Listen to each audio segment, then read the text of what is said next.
personal development program or a PDP.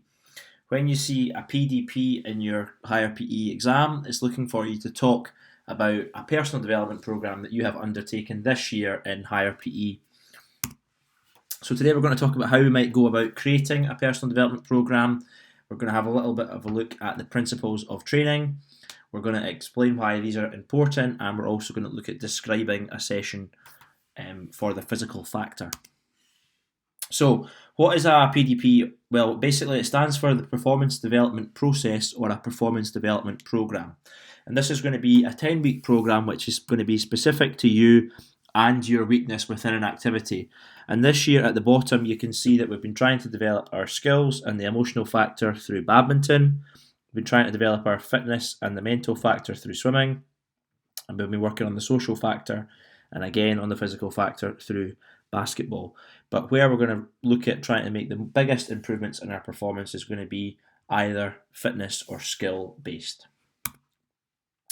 This is the process that you would go through when undertaking a PDP, and hopefully you'll recognise this cycle of analysis that you'll have been through in your 10-week block of badminton or basketball. So first thing we're going to do is to try and identify our strengths and weaknesses through testing. So we're going to conduct some initial baseline tests in week 1, and we're going to keep these results so that we can compare back to them. Now, from those tests, we're going to then set some long-term goals, so our goal for 10 weeks' time, and we're also going to set a series of short-term goals that we're going to look to try and implement every session or each week to keep us on track towards that long-term goal. So then what we'll start to do is to carry out a number of training sessions per week, and we'll use different approaches to develop the physical factor. So we're going to start to work on our weakness.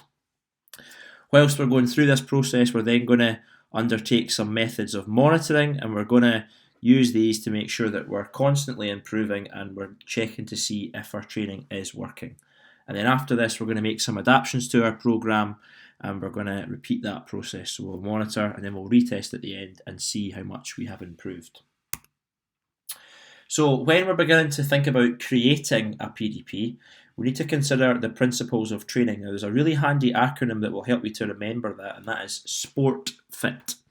And each of the letters from SPORT FIT has got a word which is linked with it. So specific, so that's the S, progressive, the P, O for overload, R for reversibility, T for tedium, that means boredom, and then the word fit stands for frequency, intensity, and time. So what do these words actually mean, and how do they link to your training program or your PDP? Well, your PDP needs to be specific, so we're trying to work on one particular thing and one particular weakness, which is going to be specific to your level of fitness and your level of skill and relevant to your activity. Your PDP needs to be progressive, so as the program goes on, it should gradually become harder. And we want to try and overload, so make each of the sessions difficult by increasing the stress on the body. So as we improve, we want to try and progressively overload so that we get more challenge as we get better. And the ways in which we can do that are to look at the last part of the SPORT FIT acronym, which is we could change the frequency of how often we train. So for example, we could maybe move from 3 sessions a week to 4. We could look at the intensity of how hard we're working, so perhaps taking away a rest period. If it was a skills-based program, we could maybe look at trying to work for a bit longer, so hitting more shuttles in the period of time. And lastly, we're going to look at the time or the duration, so how long you actually train for. So we might make that a 45-minute session initially, and then we might move it to 60 minutes as we get a little bit fitter.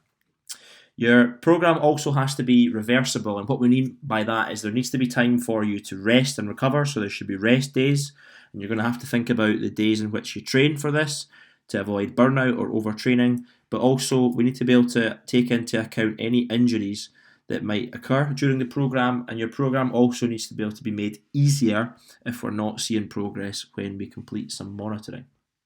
And lastly, your program needs to make sure that we take into account tedium and we do not get bored. So it's important that your sessions are fun and varied, and we're not just doing the same approach 3 times a week for 10 weeks, otherwise you're going to get bored.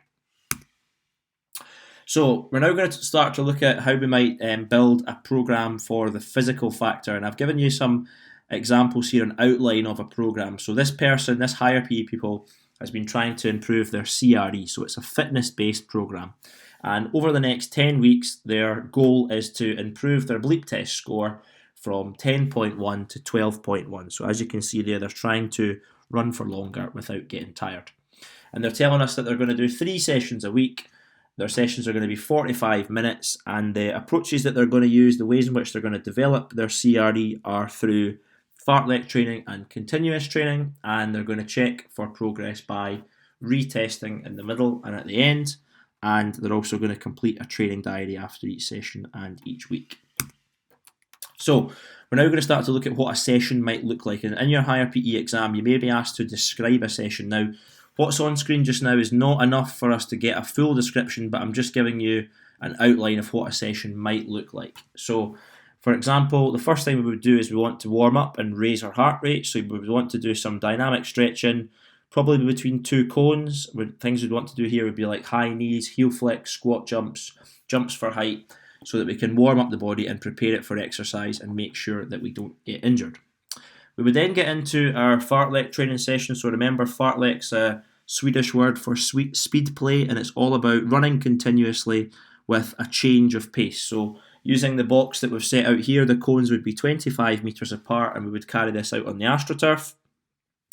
We would run with a training partner, and each of the coloured cones will represent a different speed. So for example, we would start on the right hand side at the red cone. We would then jog up to the yellow cone. When we get to the yellow cone, we would increase our speed up to a run. And when we get to the orange cone, we would sprint down to the blue. And then from the blue, we would walk as a recovery period all the way back to the red.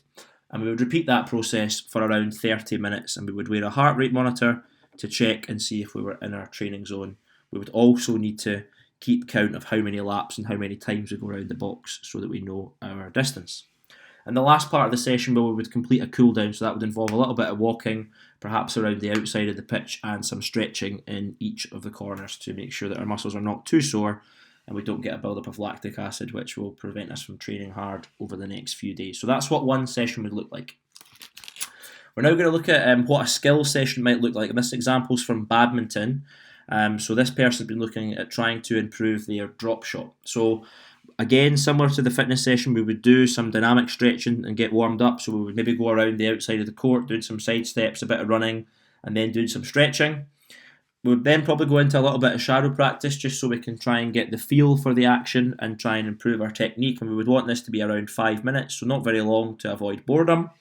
So we would start in the middle of the court here, looking at our footwork. So we would chassis step to the back and then mimic playing a drop shot. So we would play the drop shot without actually hitting a shuttle, but would have the racket in our hand.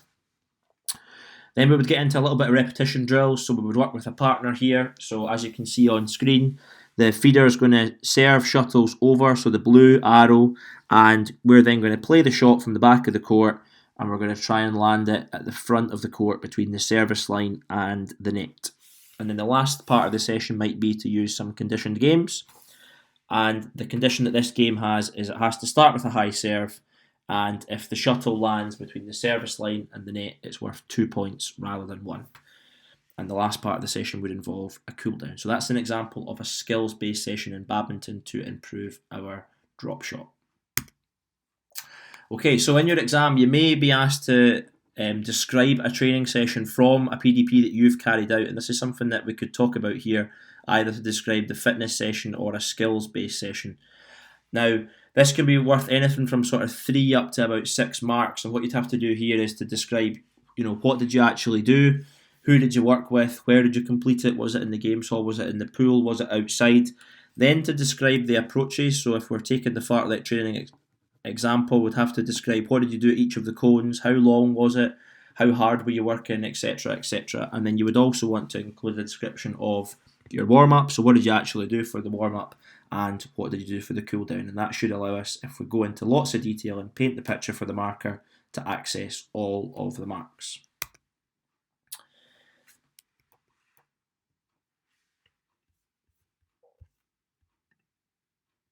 Thanks very much for watching this video. Thanks very much for watching this video.